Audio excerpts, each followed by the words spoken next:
घेतले की 5,000 रुपये घेतले त्यांनी आणि दिले सध्या नाही घरकुल. म्हणला महिन्याच्या आत तुम्हाला घरकुल देऊ म्हणले पण दिलं नाही. आम्ही थांबणार नाही. आम्ही जोपर्यंत आमचे घरकुल मान्य करीत नाही तोपर्यंत आम्ही आंदोलन थांबणार नाही. माजलगाव तालुक्यातील किट्टी आडगाव येथील महिलांनी किट्टी आडगाव ग्रामपंचायतीसमोर नारळ फोडो आंदोलन केले आहे. याविषयी सविस्तर वृत्त असे की गेल्या 6 वर्षापासून गरजू कुटुंब घरकुलाची मागणी करत होते. मात्र बीड जिल्ह्यातल्या माजलगाव तालुक्यातील किट्टी आडगाव येथील शेकडो कुटुंबियांना घर नसल्यामुळे त्यांनी मागच्या अनेक वर्षापासून घरकुलाची मागणी केली होती. मात्र ग्रामपंचायत त्यांना घरकुल मंजूर करत नसल्याचा आरोप करत महिलांनी ग्रामपंचायत समोर आज नारळ फोडून आंदोलनाची सुरुवात केली आहे.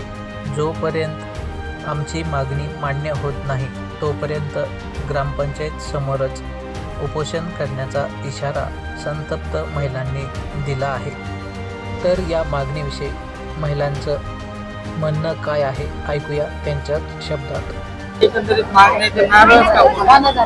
नारळ हे याच्यामुळे फोड आम्ही की आम्ही हे सेवा आमच्या कार्याला हे सेवा आणि हे नारळ फोडूनच आम्ही सुरुवात केली. त्यामुळं सगळ्या महिलांनी 100 ते 200 महिला आहे त्यांनी संपूर्ण एक जणी प्रत्येकाने नारळ फोडून ह्या यशाला सुरुवात केलेली आहे. तर आज ग्रामपंचायत समोर आम्ही नारळ फोडण्याचं कारण हे की प्रत्येक ज्या गरजवंत कुटुंबाला हे घरकुल मिळालंच पाहिजे. हक्काचं घर मिळालंच पाहिजे. आज एकही एवढ्या ज्या 100-200 महिला आहेत त्या खरंच गरजवंत महिला आहेत त्यांना खरंच घर नाहीत राहिला. त्यामुळे आज त्या पण तातडीने पावसामध्ये भिजत आम्ही इथपर्यंत आलेलो होतो. आज घर पाऊस मरणाचा पाऊस चालू आहे. घरामध्ये पाणी आहे कोणाच्या काय आहे पण तरी सुद्धा आज एवढी गरज आहे घराची की खरंच ते राज्य सरकारने आमच्या मागण्या ह्या पूर्ण कराव्यात ही आम्हाला त्यांना विनंती आहे.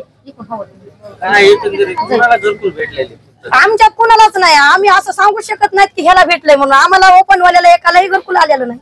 मिळाले कोणालाच मिळाले नाही. नाव कोणाला घरकुल मिळाले. ओबीसीला घरकुल मिळाले. आता दुसऱ्या समाजाला घरकुल आहे. डबल घरकुल आले तर तरी पण एक सुद्धा ओपन वाल्याला घरकुल आलेलं नाही. डबल आमच्या गावात डबल घरकुल आले. ज्यांना घरकुल मिळाले त्यांना खरंच गरज होती का घराची? नव्हती गरज. नव्हती. आम्हाला दिसतंय डोळ्याने पण आमचं काही चालत नाही ना. आम्ही कुठं जावा गरज नसून सुद्धा दिल्यावर आम्ही का म्हणाव का द्यायचं नाही त्यांना देऊ नका ना आम्हाला द्या. त्यांचं असं थोडं होतंय.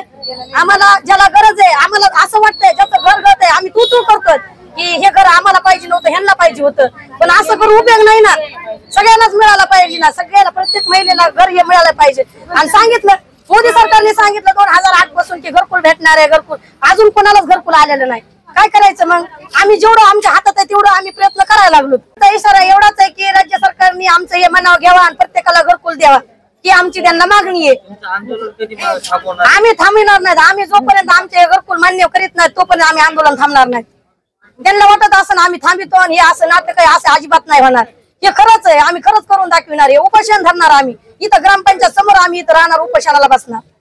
जे राज्य सरकार आहे जे शिंदे सरकार आहेत हे ते 1500 न देता गोरगरिबाला जर घरकुल दिले त्यांच्याच बहिणी ज्या शेतात काम करतात त्या सुखासुखी घरात राहू शकतात राज्य सरकारच्या. त्याच्यामुळे आम्ही हे आंदोलन करायलो. आमचं हे आंदोलन राज्य सरकार आणि शिंदे सरकार यांनी तरुण पटकीन याचा निर्णय घेऊन आम्हाला गरीब लोकांना हे घरकुल देण्याचे निवेदन करणे.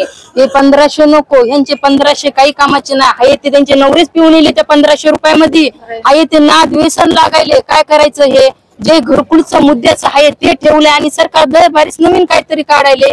हे देतो ते देतो. काही नको. आम्हाला राहण्यासाठी फक्त घर पाहिजे. आमचं हक्काचं घर आम्हाला मिळालंच पाहिजे असं आमच्या राज्य सरकारला आम्ही सगळ्या महिला आम्ही स्वतः इथं ग्रामपंचायत कार्यालयापाशी उपोषणला बसणार आहेत. हे घरकुलासाठी जे ओपनला दिले त्यांनी देऊ द्या घरकुल पण त्यांनी जे आम्ही गावचे राज्य सरकारचे आम्ही बी नागरिक नाहीत का? आम्हाला घरकुल का नाहीये?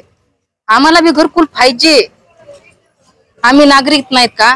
तेव्हा द्या. आम्हाला जातीविषयी काहीच नाही करायचं. आम्हाला सगळ्याला घरकुल आले पाहिजे. पण आमच्यावर का अन्याय होईल? हे ज्या गरीब लोक आहेत ओपनचे त्यांना घरकुल कशामुळे नाहीये? आमची यादी कुठं बसली ही सांगा ना.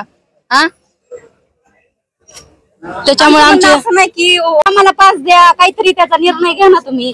जे अत्यंत गोरगरीब आहेत यांचं घर गळत आहे, यांनी ताग आहे, यांचं घर गळत आहे, ह्यांना थोडं मला आज रात्र काढा लागत तशीच.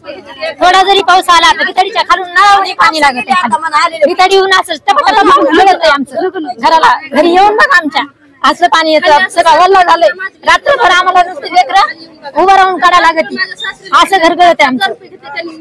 पण घरकुल दिलेलं नाही आम्हाला. आमची परिस्थिती इतकी असं सरद आहे खाली, आणि तितक्यात माझे लेकर बाळ आम्ही सगळे झोपतो खाली, गारवा आहे. आणि असं म्हणून घेतले की 5,000 रुपये घेतले त्यांनी, आणि दिले सध्या नाही घरकुल. म्हणलं महिन्याच्या आत तुम्हाला घरकुल देऊ म्हणले, पण दिलं नाही. हे का दिलं नाही विचारा त्यांना.